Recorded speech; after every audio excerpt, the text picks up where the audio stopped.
Hello everyone, आप सभी का स्वागत है हमारे यूट्यूब चैनल पर। हम पढ़ने वाले हैं पाचन तंत्र यानी कि डाइजेस्टिव सिस्टम, जिसके सभी के सभी क्वेश्चन आपके प्रीवियस ईयर के रहेंगे जो कि वेरी इंपॉर्टेंट होते हैं। तो इसके मोस्ट 15 क्वेश्चन रहने वाले हैं जिनका वेटेज लगभग 100 क्वेश्चन का रहेगा।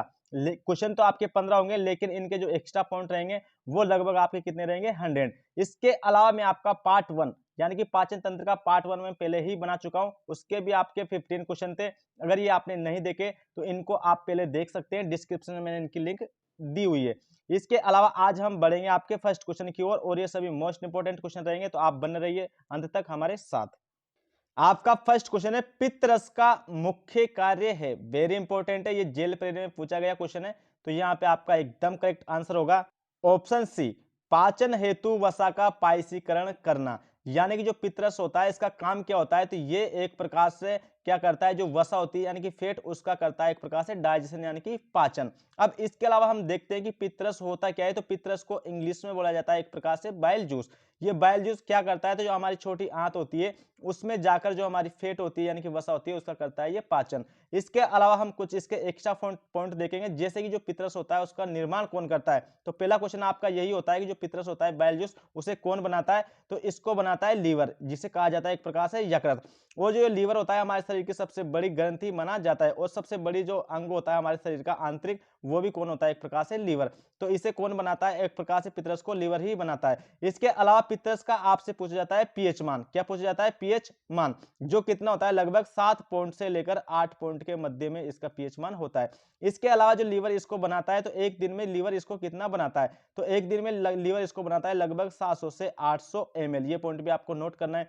इसके अलावा जो पित्त रस होता है हमारे शरीर में, ये कब तक बनता है, तो ये बनता है 24 होर यानी 24 घंटे। ये पूछा जाता है कि हमारे शरीर में 24 घंटे बनने वाला जूस कौन सा होता है, तो वो होता है एक प्रकार से बाइल जूस, या हम कह सकते हैं पित्त रस।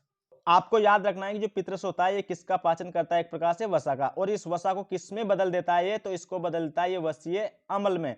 तो एक प्रकार से वसा को वसीय अम्ल में बदलना ही क्या कहलाता है, आपका पायसीकरण कहलाता है। तो ये करता कौन है, बाइल जूस यानी कि पित्त रस, और इसको बनाता कौन है, लीवर यानी कि यकृत, जो हमारे शरीर का सबसे बड़ा आंतरिक अंग माना जाता है। आपका नेक्स्ट क्वेश्चन है, निम्नलिखित में से कौन सी पाचन ग्रंथि नहीं है। इंपॉर्टेंट क्वेश्चन है यहाँ पे। तो कौन सी आपकी पाचन ग्रंथि नहीं है, यानी कि कौन सी ग्रंथि पाचन एक प्रकार से नहीं करवाती। तो यहाँ पे आपका एकदम करेक्ट होगा ऑप्शन सी, यानी कि एड्रिनल ग्रंथि। जो एड्रिनल ग्रंथि होती है ये क्या नहीं करवाती है आपका, तो ये डाइजेशन नहीं करवाती है। बाकी अगर आप देखेंगे ऑप्शन, जैसे कि ऑप्शन ए अग्नाशय, तो ये भी पाचन करवाने में सहायक होती है, क्योंकि ये क्या बनाती है, एक प्रकार से अग्नाशय रस, जिसमें एंजाइम होते हैं और वो क्या करवाते हैं, पाचन। उसी प्रकार से जो लार ग्रंथि होती है इसमें 2 एंजाइम पाए जाते हैं आपके, एक रहता है आपका टाइलिन, दूसरा रहता है आपका लाइसोसोम। तो ये भी एक प्रकार से डाइजेशन में सहायक होते हैं। इसके अलावा जैसे कि ऑप्शन डी में लिखा हुआ है आपको अमाशय ग्रंथि, तो इसमें भी गैस्ट्रिक जूस होता है, जिसमें 2 एंजाइम होते हैं, एक होता है रेनिन और एक दूसरा होता है आपका पेप्सिन। तो जो रेनिन एंजाइम होता है ये क्या करता है, दूध का पाचन करता है, जबकि जो पेप्सिन एंजाइम होता है ये किसका पाचन करता है, तो ये करता है प्रोटीन का। तो ये तीनों ही ग्रंथियां आपकी एक प्रकार से पाचन में सहायक होती है, अग्नाशय, लार ग्रंथि, अमाशय ग्रंथि। और कौन सी नहीं होती, तो कौन सी नहीं होती यहाँ पे, एड्रिनल ग्रंथि। इसके अलावा हम कुछ देखते हैं पाचन ग्रंथियां, यानी कि सलाइवरी ग्लैंड, जो आपसे पूछी जाती है एग्जाम के अंदर। तो हमारे शरीर में एक प्रकार से जो पाचन ग्रंथियां होती है ये कितनी होती है, 6, कुल 6 होती है, लेकिन जोड़ों में कितनी होती है आपकी, 3, जैसे कि इस चित्र में दिया गया है। तो आपकी, जैसे कि आप फर्स्ट देख पा रहे हैं यहाँ पे, पेरोटिड ग्लैंड क्या होती है, एक प्रकार से पेरोटिड ग्लैंड होती है। करती क्या है ये, तो ये लार का निर्माण करती है, और इसी लार में क्या होते हैं, एक प्रकार से एंजाइम। तो आपसे पूछ जाते हैं कि जो पेरोटिड ग्लैंड होती है ये कहाँ पाई जाती है। तो यहाँ पे आप लोकेशन देख सकते हैं कि यहाँ पे बना हुआ है कान। एक प्रकार से ये किसके पास होती है, हमारे कानों के पास होती है, और कितनी होती है, 2। जिस प्रकार से इधर कान है उसी प्रकार से उस साइड भी आपका एक कान होगा, तो दोनों कानों के पास पाई जाती है एक एक पेरोटिड ग्लैंड, और ये होती कहाँ है, कान के पास। और इसके अलावा दूसरा पॉइंट आपको याद रखना है कि ये सबसे बड़ी क्या होती है, ग्रंथि होती है। तो सबसे बड़ी ग्रंथि और कान के पास कौन सी ग्रंथि पाई जाती है, तो उसका नाम होता है पेरोटिड। और दूसरी आप यहाँ पे देख पा रहे हो सब मैंडिबुलर। तो आपसे ये भी पूछा जाता है कि सब मैंडिबुलर होती क्या है, तो ये होती है एक प्रकार से लारीय ग्रंथि, जो हमारे मुख में पाई जाती है। और ये होती कहाँ है, तो यहाँ पे आप देख सकते हैं ये लोकेशन है, एक प्रकार से ये हमारा क्या होता है, जबड़ा। तो ये पाई जाती है जबड़ों के नीचे। कहाँ पाई जाएगी, इसकी लोकेशन आपको याद रखनी है। जबड़ों के नीचे कौन सी ग्रंथि होती है आपकी, सब मैंडिबुलर। और कौन से जबड़े में होती है, तो ये होती है एक प्रकार से निचले जबड़े में। और ये भी क्या करेगी, तो ये भी लार का निर्माण करती है, और जो सबसे ज्यादा लार का निर्माण करती है, यानी कि 60 से 70%, वो यही ग्रंथि करती है जिसका नाम होता है सब मैंडिबुलर ग्लैंड, होती कहाँ है, जबड़ों के नीचे। इसके अलावा आपकी तीसरी ग्रंथि होती है तीसरे नंबर की सब लिंगुअल ग्लैंड। क्या होती है आपकी सब लिंगुअल ग्लैंड, ये होती है आपकी सबसे छोटी। क्या होती है आपकी सबसे छोटी, जबकि सबसे बड़ी कौन सी होती है, पैरोटिड ग्लैंड, जो कानों के पास होती है। और जो सबसे छोटी ग्रंथि होती है वो होती है एक प्रकार से सब लिंगुअल। और होती कहाँ है ये, तो यहाँ पे देख सकते हैं ये हमारा माउथ होता है यानी कि मुंह होता है, और यहाँ पे क्या होती है आपकी जीभ। तो ये जस्ट जो हमारी टंग होती है, जीभ होती है, उसके नीचे पाई जाती है सब लिंगुअल ग्लैंड, और होती क्या है ये सबसे छोटी। सभी इंपॉर्टेंट फैक्ट थे, आपको सभी के सभी नोट करके रखने हैं। आपका नेक्स्ट क्वेश्चन है हमारे शरीर का सबसे बड़ा अंग कौन सा है, तो यहाँ पे आपका एकदम करेक्ट होगा ऑप्शन बी, यानी कि यकृत, जिसे बोला जाता है इंग्लिश में लीवर। तो लीवर हमारे शरीर का क्या होता है, सबसे बड़ा अंग होता है। मैंने अभी आपको बताया था क्यों होता है, क्योंकि इसका वेट जो होता है 1.5 से 1.7 केजी के समथिंग होता है, यानी कि 1.5 किलो से लगभग 1.25 किलो के लगभग किसका वेट होता है यहाँ पे, यकृत का, यानी कि लीवर का। तो यही हमारे शरीर का सबसे बड़ा क्या माना जाता है, यहाँ पे अंग माना जाता है। इसके अलावा आपको याद रखना है कि जो लीवर होता है यानी कि यकृत होता है, इसके बारे में अध्ययन करना क्या कहलाता है, तो लीवर के बारे में अध्ययन करना एक प्रकार से क्या कहलाता है, हिपेटोलॉजी। ये आपसे एग्जाम में पूछा जाता है। तो हिपेटोलॉजी क्या होती है, एक ब्रांच होती है जिसमें किसके बारे में अध्ययन करते हैं हम, लीवर के बारे में। इसके अलावा आपसे पूछा जाता है कि लीवर में कौन सी कोशिकाएं होती है, तो इसमें होती है हिपेटिक सेल। क्या होती है आपकी, हिपेटिक कोशिकाएं होती है, जिनके पास सबसे ज्यादा पुण्य निर्माण की क्या होती है, प्रक्रिया। ये एग्जाम में पूछा हुआ क्वेश्चन है आपका, सबसे ज्यादा पुण्य निर्माण की प्रक्रिया किसमें पाई जाती है, लीवर में, क्योंकि लीवर के पास कौन सी कोशिकाएं होती है, हिपेटिक। इसीलिए कहा जाता है कि अगर आप किसी व्यक्ति को लगभग लीवर का 40% दान कर देते हो, तो वो लगभग 20 से 22 दिन में बहुत जल्दी बन जाता है, क्योंकि पुण्य निर्माण का मतलब ही होता है यही अंग जल्दी से अपने आप को बना ले, वही कहलाता है एक प्रकार से पुण्य निर्माण। इसके अलावा मैंने आपको कुछ पॉइंट बताए थे कि जो लीवर होता है हमारा किसका निर्माण करता है, ये तो लीवर करता है पित्ररस का निर्माण। ये भी मैंने आपको पॉइंट बताया था, पित्ररस का जो निर्माण करता है वो कौन करता है, लीवर ही करता है, जिसे हम बोलते हैं बाइल जूस। और जो बाइल जूस होता है पित्ररस, ये क्या करता है, तो ये करता है वसा का पाचन। और कहां पर करता है, तो वसा का पाचन करता है हमारी छोटी आंत में। तो आपका क्वेश्चन था कि हमारे शरीर का सबसे बड़ा अंग कौन सा होता है, तो वही होता है आपका लीवर, जैसे कि ये फोटो में दिया गया है। इसके अलावा आपसे लीवर के काफी सारे काम होते हैं, वर्क होते हैं जो कि पूछे जाते हैं, तो वो आपको एक एक करके नोट करना है। जैसे कि जो लीवर होता है इसका फर्स्ट काम क्या होता है, तो ये जो अमोनिया होता है उसको किस में कन्वर्ट करता है, यूरिया में। यानी कि मैं एक प्रकार से कह सकता हूं कि जो यकृत होता है लीवर, ये किसका निर्माण करता है, यूरिया से। सेकेंड पॉइंट होता है जो हमारी आरबीसी होती है, जिसे हम रेड ब्लड सेल बोलते हैं। तो जो आरबीसी होती है वो मरने के लिए भी किसके पास आती है, लीवर के पास ही आती है। इसके अलावा आपका तीसरा पॉइंट होता है कि ये किसको स्टोर करता है, तो जो फैट होती है हमारी, वसा होती है, उसको संचित करके भी कौन रखता है, लीवर ही रखता है। इसके अलावा आपको चौथा पॉइंट याद रखना है यहाँ पे कि ये किसका निर्माण करता है, मैंने बताया था आपको, पित्त रस का निर्माण करता है।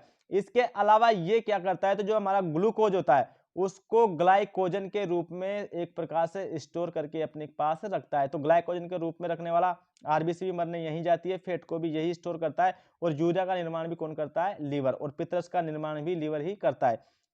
इसके अलावा आपको एक इंपॉर्टेंट फैक्ट नोट कर, जो व्यक्ति एक प्रकार से जहर देकर मार दिया जाता है या उस व्यक्ति ने जहर खा लिया जाता है, तो उसका जो एक प्रकार से ऑपरेशन किया जाता है कहीं ना कहीं, उसके बाद जो पता चलता है वो किस अंग के द्वारा चलता है, तो वो भी लीवर के द्वारा ही चलता है। इसलिए ये क्वेश्चन बनता है कि भोजन में जहर देकर मारे गए व्यक्ति का पता करने के लिए महत्वपूर्ण अंग कौन सा होता है, तो वो होता है एक प्रकार से लीवर। तो ये पॉइंट भी आपके लिए इंपॉर्टेंट होता है, ये भी आप याद रखेंगे।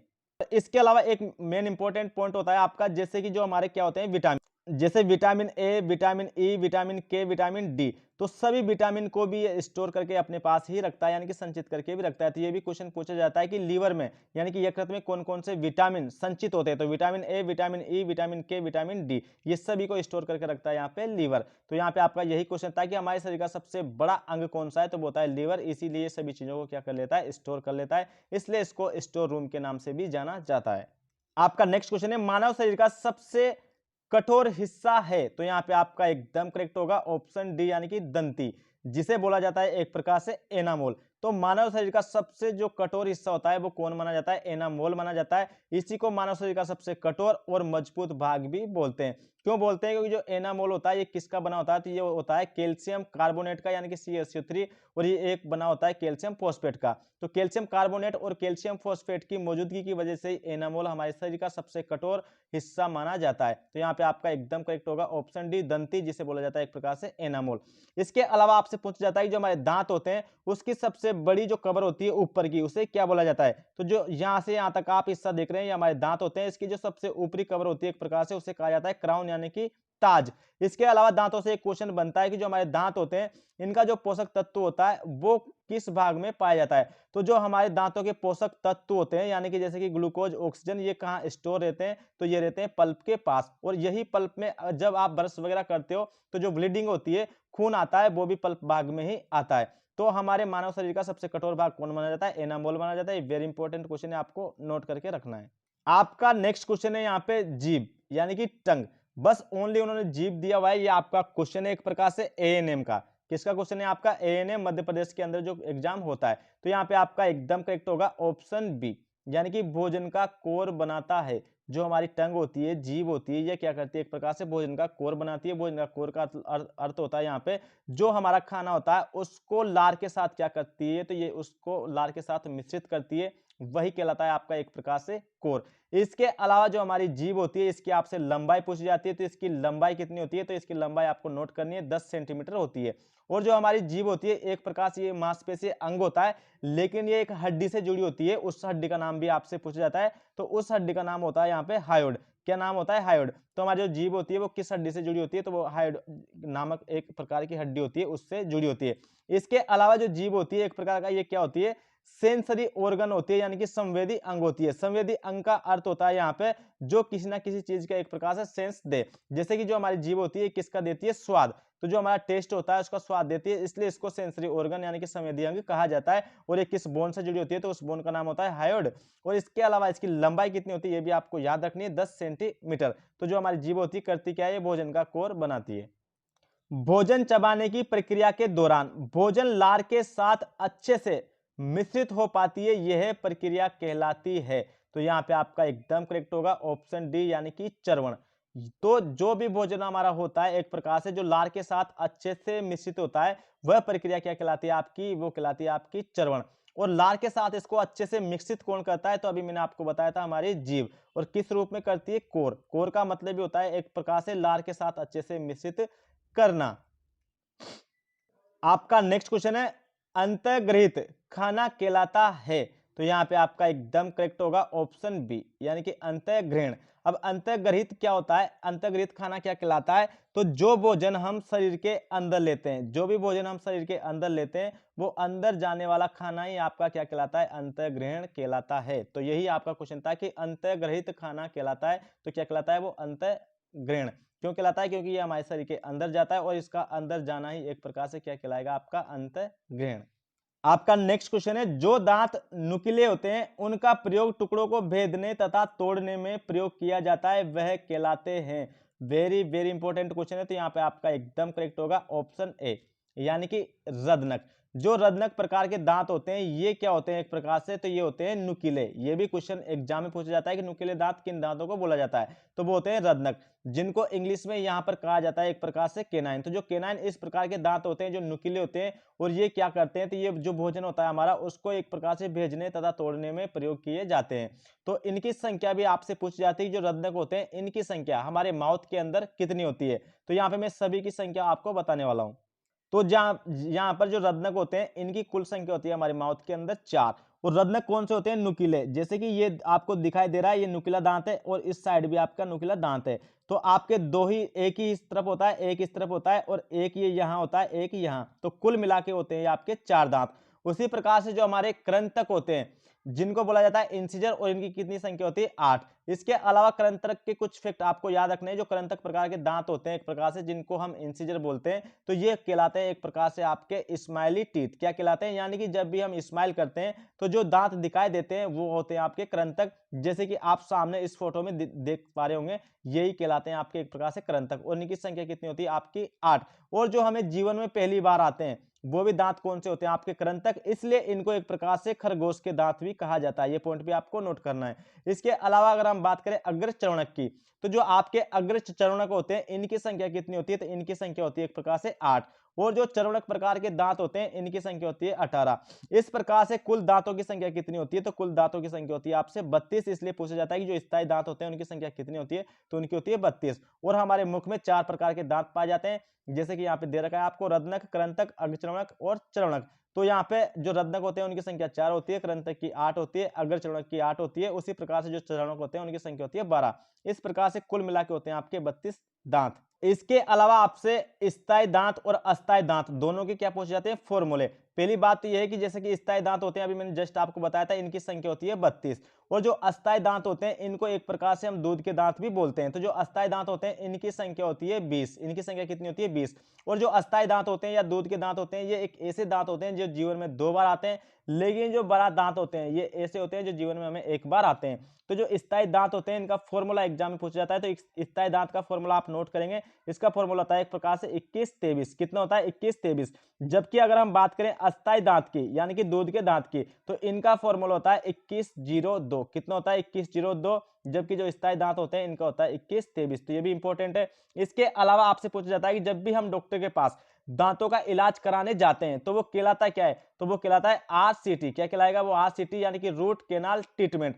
इसके अलावा आपसे पूछा जाता है कि जो दांत होते हैं तो दांतों के बारे में अध्ययन करना क्या कहलाता है, तो दांतों के बारे में अध्ययन करना कहलाता है एक प्रकार से आपका डेंटोलॉजी। क्या कहलाएगा आपका, डेंटोलॉजी। और जो दांतों के डॉक्टर होते हैं उनको क्या बोलते हो आप, डेंटोलॉजिस्ट। आपका नेक्स्ट क्वेश्चन है, दांत का सबसे मजबूत भाग है, तो यहां पे आपका एकदम करेक्ट होगा ऑप्शन ए, यानी कि दंत धातु, जिसे बोला जाता है इंग्लिश में एनामोल। तो यही दांतों का सबसे मजबूत भाग होता है और सबसे कठोर होता है, ये मैं आपको बता चुका हूं, जिसका नाम होता है एनामोल। और इस एनामोल के पास पानी की मात्रा क्या होती है, 0%, यानी कि हम कह सकते हैं कि इसके पास पानी की मात्रा बिल्कुल नहीं पाई जाती। और जो दांतों का ऊपरी भाग होता है उसे क्या बोलते हैं हम, क्राउन यानी कि ताज। ये बात भी आपको नोट करनी है। इसके अलावा मैंने क्या कहा था कि दांतों का एक भाग होता है पल्प, जो क्या करता है हमारे दांतों के लिए पोषक तत्वों को इकट्ठा करके अपने पास रखता है, जैसे कि ग्लूकोज को, ऑक्सीजन को। तो कौन सा पार्ट रखता है, वो पल्प। और जो एनामोल होता है दांतों का सबसे मजबूत भाग माना जाता है, जिसे हम हिंदी में कह सकते हैं दंत धातु। आपका नेक्स्ट क्वेश्चन है, जठरीय या अमाशयक ग्रंथियां इसके भीति में अवस्थित होती हैं, तो यहां पे आपका एकदम करेक्ट होगा ऑप्शन ए, उदर। जिसे हम उदर भी बोल सकते हैं, जिसे हम जठर भी बोल सकते हैं, जिसे हम अमाशय भी बोल सकते हैं, और जिसे हम क्या बोल सकते हैं, पेट। यानी कि पेट, अमाशय, जठर या फिर उदर, किसी भी नाम से ये आ सकता है। वेरी इंपॉर्टेंट क्वेश्चन है। तो यानी कि जठरीय, अब आप देख सकते हैं यानी कि जठर किसका नाम है, पेट का। जैसे कि ये आप पेट का चित्र देख सकते हैं। तो जो जठरीय होता है, जठरीय ग्रंथियां किसके भीतर अवस्थित होती है एक प्रकार से, तो ये होती है पेट के अंदर, जिसे हम बोलते हैं एक प्रकार से उदर। तो आपसे ये उदर होता है, जो पेट होता है, इसका आकार पूछा जाता है कि पेट का आकार कैसा होता है, तो पेट का आकार होता है जे के जैसा, जैसे कि आप फोटो में देख पा रहे हो। इसके अलावा जो हमारा पेट होता है इसके कितने भाग होते हैं, 3। फर्स्ट होता है कार्डिया, सेकंड होता है आपका फंडस, और तीसरा होता है आपका पाइलोरस या फिर पाइलोरिक। तो ये 3 भाग होते हैं हमारे पेट में। यहाँ पे आपसे ये पूछा जाता है कि जो फंडस भाग होता है ये कौन सा होता है, तो हमारा पेट का फंडस भाग होता है एक प्रकार से बीच वाला। इसके अलावा मैं बात करूंगा जो हमारा पेट होता है उसका सबसे प्रथम भाग कौन सा होता है, तो पहला ही भाग होता है हमारे पेट का कार्डिया, जो क्या करता है, हमारा जो फूड पाइप होता है जिससे खाना हमारे पेट के अंदर आता है उसको हमारे पेट के साथ जोड़ने का कार्य करता है। इसके अलावा इसका तीसरा पार्ट होता है पाइलोरस या फिर हम कह सकते हैं पाइलोरिक। ये क्या करता है, तो जैसे कि ये छोटी आंत होती है एक प्रकार से, छोटी आंत का ड्यूडेनम पार्ट है ये, तो छोटी आंत को हमारे पेट से जो जोड़ने का काम करता है वो कौन सा पार्ट करता है पेट का, तो वो करता है पाइलोरस। तो ये तीनों ही पार्ट होते हैं, तीनों पेट के पार्ट के मैंने कार्य भी आपको बता दिए, तो ये आपको नोट करके रखना है। इसके अलावा जो हमारी जठरीय ग्रंथि होती है, क्या होती है हमारी जठरीय ग्रंथि, तो इनमें पाए जाते हैं एक प्रकार से एंजाइम। ये क्वेश्चन आपसे पूछा जाता है कौन कौन से एंजाइम पाए जाते हैं, तो इनमें 2 एंजाइम पाए जाते हैं, एक का नाम होता है रेनिन और दूसरे का नाम होता है यहाँ पे पेप्सिन। तो रेनिन और पेप्सिन किसके अंदर पाए जाते हैं, जठरीय ग्रंथियों के अंदर, और ये क्या करते हैं, पाचन का कार्य करते हैं एक प्रकार से। तो रेनिन का पूछा जाता है कि जो रेनिन एंजाइम होता है ये किसको पचाने का कार्य करता है, तो ये करता है एक प्रकार से दूध का पाचन। और जो बच्चे होते हैं उनमें आपसे एक क्वेश्चन बनता है कि बच्चों में सबसे ज्यादा कौन सा एंजाइम बनता है, तो वो बनता है आपका रेनिन, क्योंकि बच्चे ज्यादा दूध पीते हैं तो उसको पचाने के लिए इनके पास रेनिन एंजाइम का होना आवश्यक होता है। इसके अलावा सेकंड एंजाइम है यहाँ पे आपका पेप्सिन। तो ये क्या करता है, जो हमारा पेट होता है उसमें ये करता है प्रोटीन का पाचन, और इस प्रोटीन को किस में कन्वर्ट कर देता है, ये पेप्टोन में। तो ये भी आपसे पूछा जाता है कि जठरीय ग्रंथियों के अंदर कौन कौन से एंजाइम पाए जाते हैं, तो दोनों का आप नाम याद रखेंगे और कार्य भी नाम याद रखेंगे आप। इसके अलावा जैसे कि आपको ऑप्शन बी में दे रखा है ग्रास नली, तो जो ग्रास नली होती है ना ही तो इसमें एंजाइम होते हैं और ना ही इसमें कोई भोजन का पाचन होता है। ये क्वेश्चन भी आपका बनता है, तो वो पार्ट होता है हमारा कौन सा, ग्रास नाल, जिसे बोला जाता है फूड पाइप यानी कि भोजन नली का।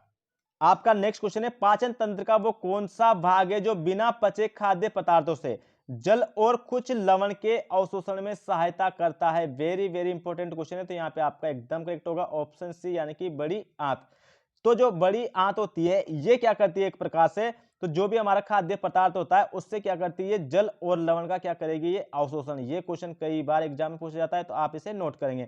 और जो बड़ी आंत होती है इसकी आपको याद रखनी है कि इसकी लंबाई कितनी होती है। तो जो बड़ी आंत होती है इसकी लंबाई होती है 1 से लेकर 1.5 मीटर, यानी कि 1 से 1.5 मीटर इसकी लंबाई होती है। इसके अलावा बड़ी आंत का आपसे व्यास पूछा जाता है, यानी कि डायमीटर पूछा जाता है, तो इसका डायमीटर होता है 3 से 3.5 इंच। तो डायमीटर और इसकी लंबाई दोनों ही इंपॉर्टेंट होती है, ये आपको याद रखनी है। तो इसका जो व्यास होता है ये होता है 3 से 3.5 इंच, इसीलिए बड़ी आंत को हम क्या बोलते हैं, एक प्रकार से बड़ी आंत कहा जाता है।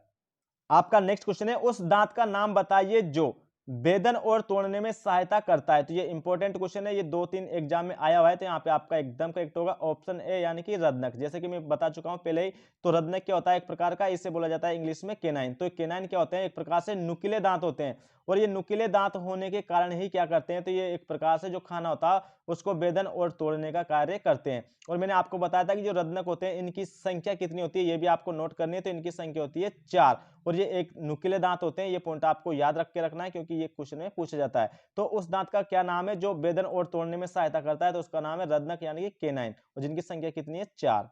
आपका नेक्स्ट क्वेश्चन है, जठर नाल का कौन सा भाग जीवाणु को मारने में शामिल है। वेरी वेरी इंपॉर्टेंट है। तो यहाँ पे आपका एकदम करेक्ट होगा ऑप्शन बी, यानी कि अमाशय।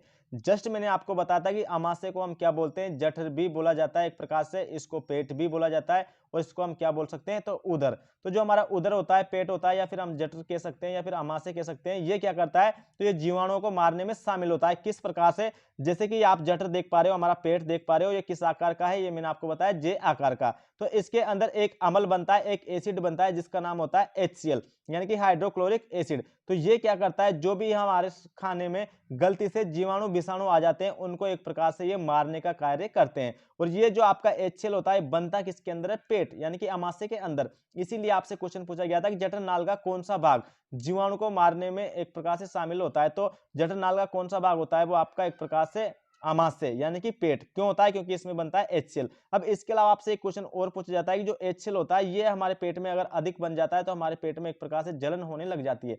यानी कि मैं कह सकता हूं कि हमारे पेट को जलने से कौन बचाता है, तो उस परत का नाम होता है एक प्रकार से श्लेष्मा परत। क्या होता है आपका, श्लेष्मा परत। ये नोट करना आपको, वेरी इंपॉर्टेंट है। तो हमारे पेट को जो एसिड से जलने से बचाती है उस परत का नाम होता है यहाँ पे श्लेष्मा परत, या फिर हम कह सकते हैं एक प्रकार से म्यूकस परत।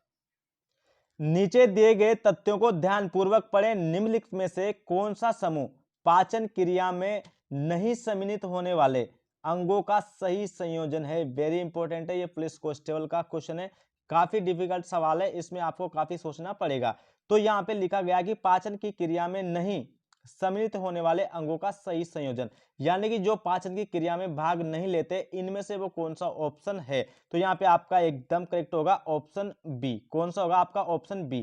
क्योंकि जो ग्रसिका होती है, यानी कि ये नाल होती है, इसे ग्रसिका कहा जाता है, एक प्रकार से ईसोफेगस, या हम कह सकते हैं भोजन नली। तो इसमें एक प्रकार से पाचन नहीं होता। तो यानी कि एक प्रकार से यहाँ पे कह सकते हो आपकी कौन सा, यहाँ पूछा गया था कौन सा पाचन क्रिया में नहीं सम्मिलित होने वाला, तो कौन नहीं होता, यहाँ पे ग्रसिका। सेकेंड, आपकी जो बड़ी आंत होती है इसमें भी कोई पाचन नहीं होता, इसमें सिर्फ पानी का क्या होता है, यहाँ पे जल का अवशोषण होता है। इसके अलावा जो मलाशय होता है वो भी एक प्रकार से पाचन का कोई भाग नहीं होता। जबकि अदर ऑप्शन में जैसे कि मुख गुहा होती है उसमें भी कार्बोहाइड्रेट का पाचन होता है। इसके अलावा यहाँ भी मुख गुहा लिखा हुआ है, यहाँ छोटी आंत लिखी हुई है जिसमें पूर्णतः भोजन का क्या होता है, पाचन। तो इस प्रकार से आपका ऑप्शन भी एकदम करेक्ट माना जाएगा, जो एक प्रकार से पाचन क्रिया में नहीं सम्मिलित होने वाला एक प्रकार से भाग होता है। तो यहाँ पे आपका एकदम करेक्ट होगा ऑप्शन बी। आपका नेक्स्ट क्वेश्चन है, मानव पाचन तंत्र के किस भाग में वसा पूर्ण रूप से पच जाती है। वेरी वेरी इंपॉर्टेंट क्वेश्चन है। तो यहाँ पे आपका एकदम करेक्ट होगा ऑप्शन डी, यानी कि क्षुद्रांत्र, जिसे कहा जाता है एक प्रकार से छोटी आंत। तो छोटी आंत मानव के शरीर का एक ऐसा भाग होता है जिसमें पूर्णतः आपका क्या होता है, एक प्रकार से पूर्ण रूप से पाचन हो जाता है जो भी हम खाते हैं। ये आपको याद रखना है, कई बार एग्जाम में पूछा जाता है।